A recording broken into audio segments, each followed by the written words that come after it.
It's the final of round 3 in ESL R1's full season. The lights are on now for a very long time, and I think they'll be starting the sequence in a couple of moments' time. But it'll be Beneke on the front row with Yuri Toman, then Moritz Lerner, who's with Luke Bennett, of course, and then the rest of the field from that. We said that you have to be inside the top 3 to take a win here. Well, let's see if that turns out to be the case. The lights are on at Hockenheim for round 3 of the full season, and we are underway. Max Beneke gets a decent start, and it's level with Yuri Toman in towards turn 1. Moritz Lerner tucks in as well in third. Then it's Luke Bennett, even Murphy to round out the top 5. Beneke gets a good run through the first turn. Where's the side-by-side coming from? It's further back with Kaiki Oliveira, who's with Kevin Siggy on the way towards turn 2. Into the braking zone they go. Eamon Murphy with a great run round the outside. He's side-by-side for third. Yeah, that was incredibly aggressive as well from Luke Bennett, so trying to make his way through in all of this. Moritz Lerner trying to work his way through. Eamon Murphy looking for his best finish in a final in ESL R1. Look at all the chopping and changing behind us. They're going to go 3 wide. It's great for the race lead, though, for Maximilian Beneke, for Yuri Toman. For Erhan Yovski in the middle of all of this, though, there is contact left, right and centre as they come off the hairpin. There's so much side-by-side. Not many drivers didn't make contact there. That was absolute carnage. Side by side between Dave Warren now and Erhan Yovski on the way towards turn 8. They go. Dave Warren gets a bit of a tap from Oliveira, who gets an even bigger one from Jamie Fluke, who comes steaming in into turn 8. They all get away with it somehow, and they're still side by side. It's the mouse driver of Yuri Kalstok trying to go down the inside of the Mobil 1 curve, and he does manage it. He's too deep into the corner, is he not? Oh yes, he is. Goodness me, I've never seen someone go so wide. He's down and back to 9th again, side by side with Kevin Siggy now. Yeah, and Siggy's being muscled down the order. Of course, he's got Jamie Fluke and Dara McCormack, who's not made any progress on the race start. Looking down the inside, Jamie Fluke, was Kevin Siggy. More a defensive move from Jamie Fluke, who was trying to do his best Moritz Lerner impression by sending it straight down the inside, nearly causing a horrific accident. Thankfully, not coming out on that occasion. Big drama on the first lap, though, but for Maximilian Beneke, it is the race leading transit. Can we just get over, by the way, how smooth everyone's transition of the race start was? Everyone was absolutely perfect. That's how they just cut straight into single file. I've not seen that for a while. It's almost as if we saw a computer simulation of the optimal start for everyone, because it was exactly identical for all of the front 5 or so especially, but most of the field in fact, and it didn't get really side by side until turn 2. Now we go down towards the hairpin for the second time of asking. It's a lot less carnage, but Yuri Kalstok is still causing trouble. This time he's on the inside of Kaiki Oliveira, and it's not quite worked yet. They're still side by side. This is for 8th place down the pack, and it looks like he's got it done. Yeah, there's quite a lot of racing happening down here. Like I said, there was that contact between Kaiki Oliveira and Yuri Kalstok on the previous lap going through Mobil 1. I'm sure race control will take a look at that, but thankfully towards the top, there's nothing they really have to look at in all of that. It was just so tidy through the first section from that top lot, nice and calm between them. But still, obviously, like I say, there's 10 laps of racing to deal with. There's still plenty of time for there to be some drama unfolding. I'm pretty sure we're going to get our fair share of it. Taking a look over the shoulder at race control, you can see the in-game feed there on the big monitor in the middle of the screen, along with various Discord feeds to chat with the others in race control and the sort of like the student that run ESL R1 to make sure that everything's done cleanly and they're all keeping in tight communication. It's a big job doing all of this, even though it's only 12 drivers. Trust me, there's a lot of work, generally speaking, especially if they start getting all elbows out. To be fair, the 2 semi-finals tonight haven't been too bad, but you never know what's going to happen in the future and in the final of these events when there is so much on the line, and there's even monetary gain in these individual rounds now in ESL R1, of course. It's not just about the end of the season and the major. There are additional rewards at the end of the round, which Sebastian Job has mostly swept up so far. It's going to be a different winner tonight, though, here in the ESL R1 full season. Max Beneke going to look to become the first driver to win in both the spring and fall seasons. He's leading ahead of Yuri Toman, who has a bit of a gap back to Eamon Murphy, and then it's single file on backwards from that, apart from Dara McCormack, who's down the inside of Jamie Fluke. Yeah, big elbows out between a couple of the Mercedes-backed drivers. Like you say, for Mercedes there, we look at this, maybe this is a round to write off for the Mercedes-backed teams, considering we only have 2 in this final, and they're both sat in 11th and 12th. Obviously, it's not been a particularly good Hockenheim ring for them, a circuit where they have gone strong, where they have got a victory. And like I say, it's just a bit, like I say, a bit disappointing from them, but You don't want to lump any more of that onto their shoulders. Like I said, Darren McCormack getting that slowdown penalty in qualifying. Now just looking to pick up as many points as possible, again, to try and close in on the lead. Because at the moment, I don't know if he's going to be taking over the championship lead from Sebastian Job. He needs to score quite a lot more points.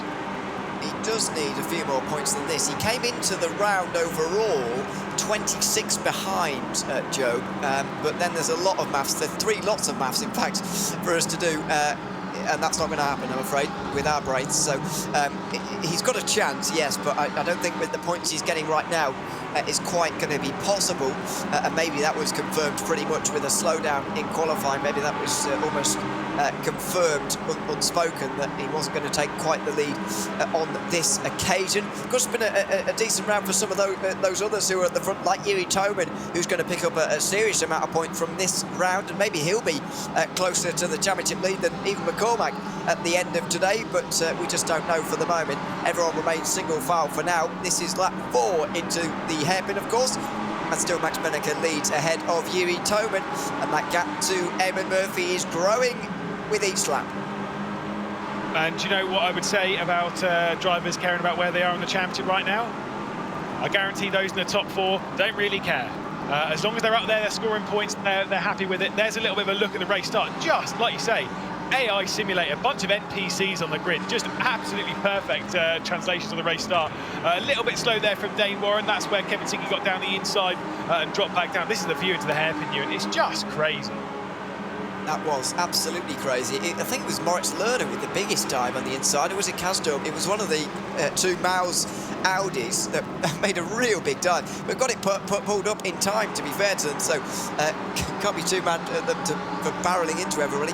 But there was certainly a lot of contact down there at the hairpin. So lap 5 it is now then.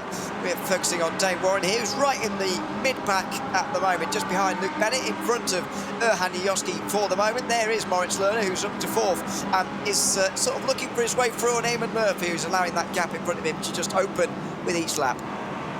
Yeah, obviously there would be questions to tyre wear and stuff. We brought this up a little bit earlier on. I think Moritz Lerner will want to get through on Eamon Murphy pretty soon. Eamon Murphy looking for his first final podium. Also, for a little bit of cheddar cheese. I think it's €250 for 3rd place, 500 for 2nd, and the grand for the race lead, the race victory. Let's see if there's going to be a move from Moritz Lerner. The answer to that question is no. Can we cast our minds back to Katowice, and obviously the first ever final we had? Who was running 1st and 2nd in that race? Ewan O'Leary, do you remember? No, but I'm going to guess it was Max Benneker and Yuri Toman. It was Max Benneker and Yuri Toman. I obviously know that tyre wear between the 2 of them. I bet it was Toman. It was Toman. It's not a wild guess, is it? That's like guessing that Toman is from the Czech Republic, to be honest. Anyway, it's. But he's not. It's a similar situation, and to be honest, they both ended up doing well in the end of the spring season, of course, after the 8 rounds that we had there, and once again they're doing battle here, halfway done now, and it is a 2-horse race. I think that's fairly safe to say at this stage. Yeah, the reason why I was bringing that up, by the way, it wasn't just to flaunt my knowledge over Ewan O'Leary on this broadcast, which I try where best I can, because actually he's got quite a good knowledge set, has Ewan. But you know, sometimes he's got to go for it. No, the reason why I was bringing it up is because I wonder if Yuri Toman will be looking after his tyres a little bit and will go on the attack later on. He's not the most aggressive driver. That's the problem that Yuri Toman has, and that's why I'm kind of sat there. If I'm Max Benneker, I'm pretty comfortable with that, you know? Because Yuri's just not super aggressive. He can go for a move, sure, but he's never been that driver to really like risk everything for the victory. He's playing the long game all the time. That's why he was so consistent at the start of the spring season. Benneker does take some big risks, and he will take some big defensive moves if he can. The only way that I think Yuri Toman beats Max Benneker here is if he gets in Benneker's head. If he tries to force a mistake out of Benneker, that's the only way he wins. I just don't see how he's going to do that at this stage, though. He's getting closer this time, but still not close enough for a move. Yeah, I just don't see how he's going to do that at this stage, really. And I think the sort of lack of aggression that he's shown so far has kind of resulted in the fact that he hasn't won a round yet. I think this is a total unverified facts, but he might have the most points of any driver who hasn't run around in ESL R1 regular season history anyway. He did so well at the major, but that's such an unverified fact, it's untrue. But he certainly hasn't won around yet, and he's won a lot of points, so that's why I'm going for it. But maybe today's the day. I do agree that I'm just not sure he's going to have the aggression to match Max Benneker here, and that could be a problem for him in the final 4 laps. Yeah, completely unverified fact, but I actually completely agree. I think that is absolutely true. Again, I've not fully updated my spreadsheet, so I have no idea. But I think you're absolutely spot on. Obviously, we know he's not won a final. We know he's been hoovering up points. He's had plenty of podiums, more podiums than quite a lot of drivers on this grid when it comes to finals. And just overall, he's had race victories overall in the quarterfinals, or as they're called this season, the knockouts, and in the finals. Sorry, in the semi-finals, but he's not ticked it off in the final. Eamon Murphy trying to tick off his podium, though. He's got to deal with Moritz Lerner, who's trying to come through. That's very aggressive on the defence. On the grass even from Moritz Lerner as he dives down the inside in towards the hairpin. Eamon Murphy's gone way too late on the brakes and Moritz Lerner goes through. Eamon Murphy now will have to look over his shoulder and defend from Luke Bennett, who's right there in the other BMW, fighting for the highest placed BMW in the field. He won't go to the outside or the inside this time, Bennett, but Hanya Yoski will. That was quite a dive. He can't make that work just for the moment, but Moritz Lerner is up into a podium place. Sending it down the inside of Dane Warren like he was going down on one knee. Bam, straight, almost straight through into 6th place, but that one got rejected immediately. And Dane Warren says, "No, thank you, not today, sir. Go find someone else." And unfortunately, Yoski will have to settle for 7th position in all of this. Moritz Lerner's not going to be able to catch up to the race team, by the way. It's 2.1 seconds unless Jiri Toman and Max Benneker start taking out chunks of each other. You're absolutely right, and I don't think they will. I think this is almost certainly a 2-horse race. Everyone else fighting over the podium. Eamon Murphy starting to crumble a little bit, and I get the feeling that in the hairpin this time, he's not going to be looking forwards to going on the attack of Moritz Lerner. He'll be looking backwards at the defence of Luke Bennett, and Bennett will be hungry to get through, obviously a round winner himself. I think Murphy's really struggling here, and he's got to be careful he doesn't go backwards again and again and again, because there's a long train of cars behind him. He's in 4th right now, and Jamie Fluke's not that far away from him in 12th, so he's really got to be careful here. And there is the view back from him in the bottom right-hand side of your screen, as Jiri Toman gets quite close to Max Benneker as well for the lead. Outside for Jiri Toman indeed, in towards the hairpin, and the REG driver is going for the win. He can't quite do it on this occasion, and Benneker holds on, as does Murphy in that fight for 4th. Yeah, I think birthday boy Dane Baird was too busy eating some cake rather than watching what was going on up there. Hot down, that was close from Jiri Toman, trying to get around the outside of the race lead. Not quite doing it on that occasion. I said the defence being played to perfection from Maximilian Benneker. This is where the curiosity comes in, is to, has Benneker overdone his tyres? Has Jiri Toman got enough to go on the attack? There'll be 2 more laps left to go after this one, so there's plenty more time left to go in this race. By plenty more time, I mean literally, there's about 3 and a bit minutes from now on. Let's see who's going to come out on top in round 3 of ESL R1 in the full season. Well, this has been a tension-building race so far, but there's still 2 laps remaining at the Hockenheimring, and Jiri Toman has got every chance of taking his first round win in ESL R1. Max Benneker looking for his first of the full season, of course. These 2 have done battle in the past. They'll no doubt do battle in the future, but it's the here and now that they're interested in. Max Benneker's got 4 attempts. It might well be enough to hold on the penultimate lap. Toman might need a last lap dive. This is going to be brave. This is going to be brave. What does the driver from Czechia, really, the Czech Republic, whatever you want to call it, does he have anything to go on the attack? Does he have anything to find his way through? At the moment, it seems as though Max Benneker has the answer. Will Benneker take a defensive line here? The outside line does generally end up being the slightly fast one. I don't think he has to defend from Jiri Toman this time by. And so for one more lap, the best overtaken opportunity on the circuit goes a-begging. Oh, whoa. Hanya Yoski, that was wide and very deep on the brakes as well. Dane Warren won't be pleased because Yuri Kazdorp's alongside very nearly. He got all the way alongside there, but no can do on this occasion on the way towards turn 8. Toman's so close again. He was nowhere near on the way into the hairpin, but he was on the way out. And look at these 2 now. There's just over a lap to go in the final, and it's not over. Max Benneker with his mirrors full of the RAG Audi. This is going to be a grandstand finish. Yeah, two heavyweights in ESL R1 going toe-to-toe at the top. It's maybe not the two we were expecting.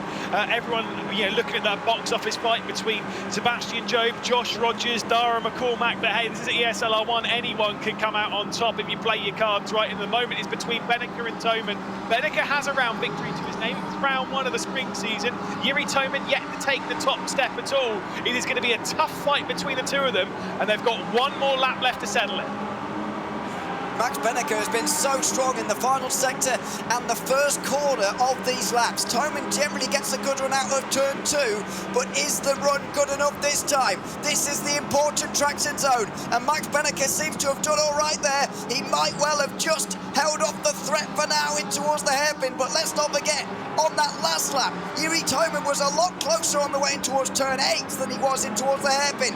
What's it going to be this time? Beneke forced to defend anyway. He's not really close enough, Toman, but Max Beneke forced into defending. Is he forced into a mistake?